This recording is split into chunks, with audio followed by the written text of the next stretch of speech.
Direct గా ఒక్క రూపాయి కూడా లంచం లేకుండా డైరెక్ట్ గా తీసుకెళ్లి బ్యాంకుల్లో వేసి, ఎందుకు వేశాడు? ఓన్లీ ఏది ఓట్ల కోసమేనా? ఓట్ల కోసమే వేసేస్తారు ఇన్ని లక్షల కోట్లు. అంటే మీరు ధనవంతులు, మా కమ్మ ధనవంతులు, మా కాపు ధనవంతులు, వీళ్ళు కూడా మాలాంటి పెద్దవాళ్ళని పేదవాళ్ళని లక్షలు చదివించింది స్వార్థం కోసమా? ఓట్ల కోసమా? భవిష్యత్తులో రాజకీయ నాయకుడు అవుతావునే? కాదుగా. చిత్తశుద్ధి, హోల్ హార్టెడ్నెస్, మానవత్వం. వాడు మళ్ళాంటి మనిషే, కాకపోతే మనకి డబ్బు ఉంది, వాడికి డబ్బు లేదు. ఇదే లాజిక్ జగన్మోహన్ రెడ్డి గారిది. ఏమిచ్చాడు? డబ్బులు అటు ఇచ్చి వెళ్ళిపోలేదా? డబ్బులు ఇచ్చి దేనికి ఇస్తున్నారు? అమ్మా మేము పిల్లలను చదివించాలంటే వాళ్ళు అప్పుడుదా కూలికి వెళ్ళేవాళ్ళు. మీ కూలికి వెళ్ళే డబ్బులు కూడా నేను ఇస్తా, నీకు ఇస్తా, పిల్లలు చదివించు. దానికి డబ్బులు ఇచ్చాడు. నాడు నుండి చదివించాడు. బూట్ల కాడ నుంచి, లేసుల కాడ నుంచి, బట్టల కాడ నుంచి, వాటర్ ప్రూఫ్ బ్యాగు కాడ నుంచి, ట్యాబుల్ కాడ నుంచి ఇన్ని ఇచ్చింది దేనికోసం? మానవ నిర్మాణం కోసం. దీని మించిన మానవ అభివృద్ధి కంటే గొప్ప అభివృద్ధి ఇండియాలో ఇంతవరకు జరగలా. జరుగుంటే మీరు చెప్పండి. చంద్రబాబు నాయుడు గారు అంటారు ఓ మాట, ఏంటంటే ఎన్నెన్నో పథకాలు పెట్టాం, సంపద సృష్టిస్తాం అన్నాడు కదా. మీరు వెళ్ళిపోయిన తర్వాత మీరు నెట్లో చూడండి, మీరు ఆయన దగ్గరికి వెళ్ళి అడగండి, అడగాపుతూ కూడా కనుక్కోండి. ఆయన ఎప్పుడు ముఖ్యమంత్రి అయ్యాడు ఆ రోజు నుంచి ఈ రోజు వరకు ఆయన బడ్జెట్ చూడండి. ప్రతి బడ్జెట్ లో రెవెన్యూ లోటు ఉన్నవాడివి ఎట్ట సంపదను క్రియేట్ చేయగలవు? ఎవరిని అడగండి. ఎవడ సింపుల్ లాజిక్. నా ఇంట్లో రూపాయి లేకుండా నేను ఎలా బిల్డింగ్ ఉంటాను? నా ఇంట్లో పావులా కూడా లేకుండా ఎలా నేను క్రాప్ చేపించుకుంటాను? ఎప్పుడు నీ బడ్జెట్ ఆ రెవెన్యూ లో బడ్జెటే. దానికి నువ్వు ఈ సంపద అనేది లేదు. కానీ సంపద తెలియదు కదా నా పిల్లలకి, పాపం పేదలకు ఏం తెలుసు? ఇవన్నీ ఎంత మోసం చేసి ఇప్పటి వరకు ఆయన బతుక్కుంటూ వచ్చాడు. ఎందుకు నేను అనుకుంటున్నానంటే ఈ అర్బన్ ఓటర్ మహాశయులకి మీరు గమనించండి. ఒక్కసారిగా ఒక ఇంప్రెషన్ పెట్టుకోకండి. First impression carries up to last. అట్టొద్దు. ఏం మోసం చేశాడు జగన్ గారు? మీరు క్వశ్చన్ చేసుకోండి. ఏం మోసం చేస్తున్నాడు అప్పటి నుంచి చంద్రబాబు నాయుడు గారు? మీరు ఎంక్వైరీ చేసుకోండి.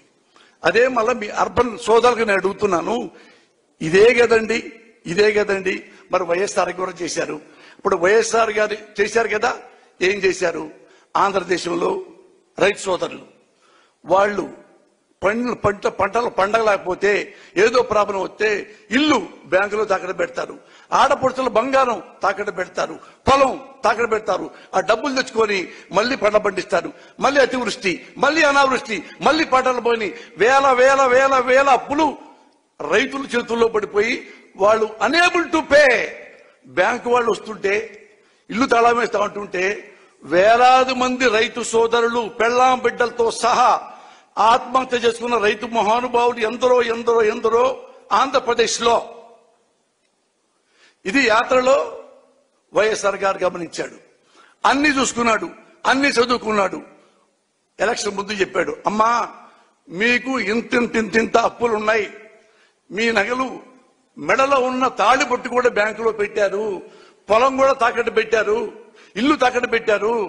నేను గెలిస్తే ముఖ్యమంత్రి అయితే ఒక్క పైసా కూడా మీరు కట్టక్కర్లేదమ్మా, డైరెక్ట్ గా బ్యాంక్ వెళ్ళి సంతకం పెట్టు, ఏలుముద్రై మీ ఇల్లు తీసేసుకోండి, మీ బంగారం తీసుకోండి, మీ పొలం తీసుకోండి అని చెప్పితే ఈయన ముఖ్యమంత్రిగా గెలిపిస్తే అందరి రైతు రుణమాఫీ చేశాడు, రుణ విముక్తులు చేశాడు. వెంటనే బ్యాంకుల్లో వేలాది మంది లక్షలాది మంది రైతు సోదరులు బ్యాంకులకు వెళ్ళి ఇట్లా ఎలుముద్ర వేయటం, డాక్యుమెంట్లు ఇంటికి తీసుకెళ్లిపోవటం, ఇంటి ముద్ర వేయటం, ఆ ఆడపడుచుల బంగారం తీసుకెళ్లిపోవటం, ఎలుముద్ర వేయటం, పొలం డాక్యుమెంట్లు తీసుకెళ్లిపోవటం.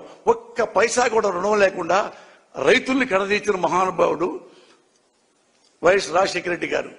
ఈయన చేసిన దానికి మీరు అభినందించారా? పేదలు మొత్తం అభినందించారా?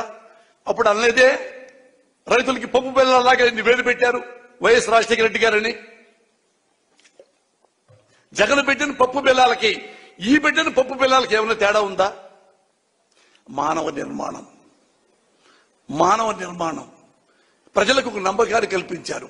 ఓ ప్రభుత్వం ఉంది మన కోసం, మనం ఓటేసాం కాబట్టి ఆ ప్రభుత్వం మనకి జవాబుదారీ. మన కష్టం వాడు తీర్చాలి, మన నష్టం వాడు తీర్చాలి, మన కళ్ళీళ్ళు వాడు తుడవాలి. అదే కాన్సెప్ట్ వైఎస్ రాజశేఖర రెడ్డి, అదే కాన్సెప్ట్ జగన్మోహన్ రెడ్డి.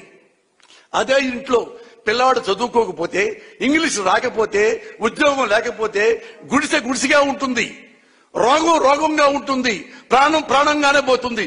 కాబట్టే నాడు నేడు, కాబట్టే ఆరోగ్యశ్రీ. దయచేసి ఇంతకంటే మీకు ఎక్కువ చెప్పాల్సిన అవసరం లేదు. ఇది 100% చాలా జెన్యూన్ గా మనస్ఫూర్తిగా దైవ సాక్షిగా చెప్తున్నా. He is very very sincere. పేదల పట్ల చాలా కన్సర్న్ ఉన్న మనిషి జగన్మోహన్ రెడ్డి గారు. ఇప్పుడైనా మీరు ఎంక్వైరీ చేసుకోండి. ఇన్నేళ్ల మీ రాజకీయ జీవితంలో మీరు చాలా చూసుంటారు. జగన్మోహన్ రెడ్డి గారు ఏం చెప్పారు, ఏం చేశారు, చంద్రబాబు గారు ఏం చెప్పారు, ఏం చేశారు, మీరు క్వశ్చన్ చేసుకోండి సార్. ఆన్సర్ మీకే తెలుస్తుంది. దయచేసి జగన్మోహన్ రెడ్డి గారిని దీవించండి, ఆశీర్వదించండి.